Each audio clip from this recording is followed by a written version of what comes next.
asks Tinubu to quit presidential race over alleged fake bishops hiring.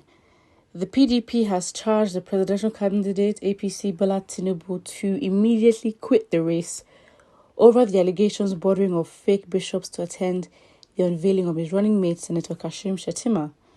Other issues for which Tinubu should withdraw from the race, according to PDP, are his alleged attempts to use certain authorities in Abuja to manipulate and obtain the results of the Osun governorship election and the allegation of perjury against him. At a press conference addressed by the PDP National Publicity Secretary Debo Ologunagba, the party said it was appalled by the nauseating, blasphemous and unpardonable act by the APC in hiring artisans, fraudsters, touts and dressing them in bishops' vestments to orchestrate an endorsement for his collapsing presidential campaign.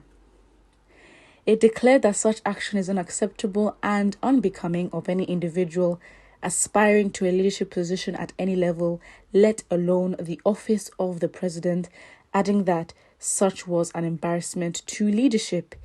It claimed that the denials by Tinubu about not having any link with the alleged hiring of fake bishops could not save him because he is the leader of the APC as well as the presidential candidate.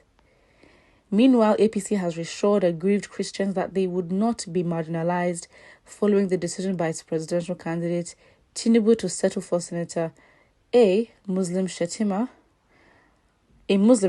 as his running mate in the 2023 poll.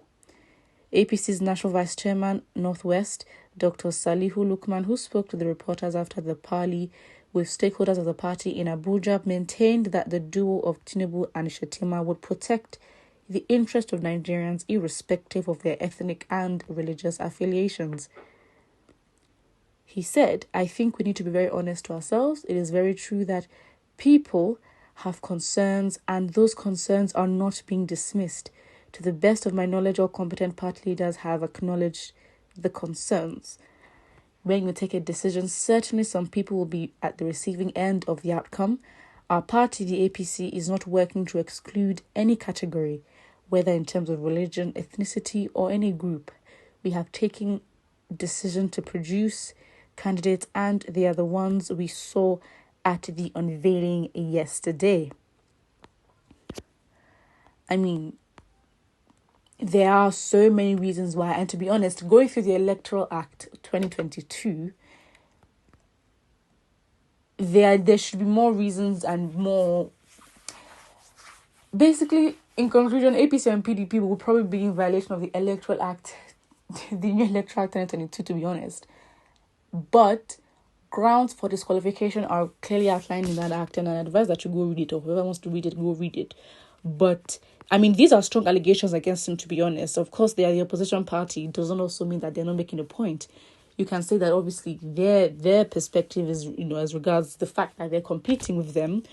But the situation at hand makes sense in the fact that what they're stating is actually facts. And, if we're really going to apply the law that we claim to adhere to, I mean, these are strong grounds to say that, he should withdraw from the race. But I think that wouldn't happen. That is not going to happen unless there are ground reasons for why he should be, quote, disqualified. It's the disqualification that matters. And I think for him to be out of the race, I mean, as their competition, you got to find a way for this man to actually be disqualified. Then we're talking, okay, fine, you can go out of the race. But if it's not that, yeah, can lose hope. Supporting Tinubu is the most difficult thing to do. You would defend his age, health, shaking hands, certificate, drug lord, his state of origin, his real name, Muslim ticket, and fake bishops, and also portable. Add that there. But really, it is so much work defending Tinubu, not just Tinubu, but APC, and for the fact that he is the leader of this ruling party that has led for 7 to 8 years, giving strong evidence of how they respond to issues. Big problem. Instead of you people to face your campaign, you're busy selling Tinubu the more. No, they're not. If anything, yes. For the fact that they are opposition and competition, that, I mean, we're gonna see it as that anyway. You, at the end of the day, it's convenient for them to say because they're competition, but it also doesn't mean that there's no fact to what they're saying. Literally,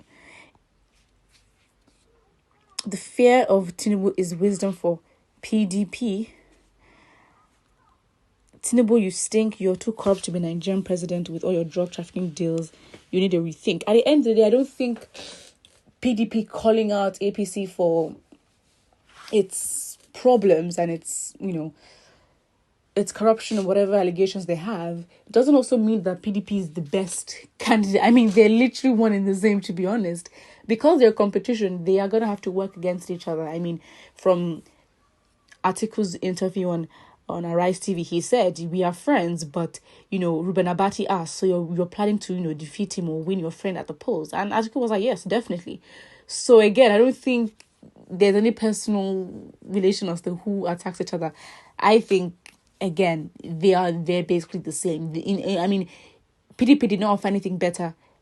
On the grounds of bare minimum, all they gave us is at least some level of secrecy, which, to be honest, it's not that it's bad, but it's better than a country that would blatantly just do things out of order that they need to be responsible for and just not even care.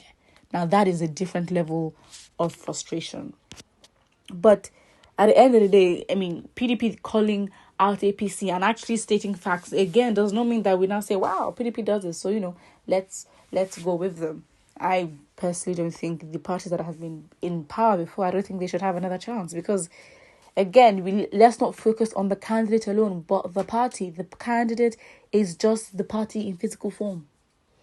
The candidate will only do things that align with the party values, and they would not act contrary to that. So they've been given the chance. APC literally complained, and they'd not had the presidential seat for a long time, and then on the campaign of change, then they got everybody. But in this case, for the fact that they had a second term after how the first term was very bad, yeah, that says a lot about how we take voting seriously or not seriously. Put what you think about this in the comment section below, and do not forget to like and subscribe.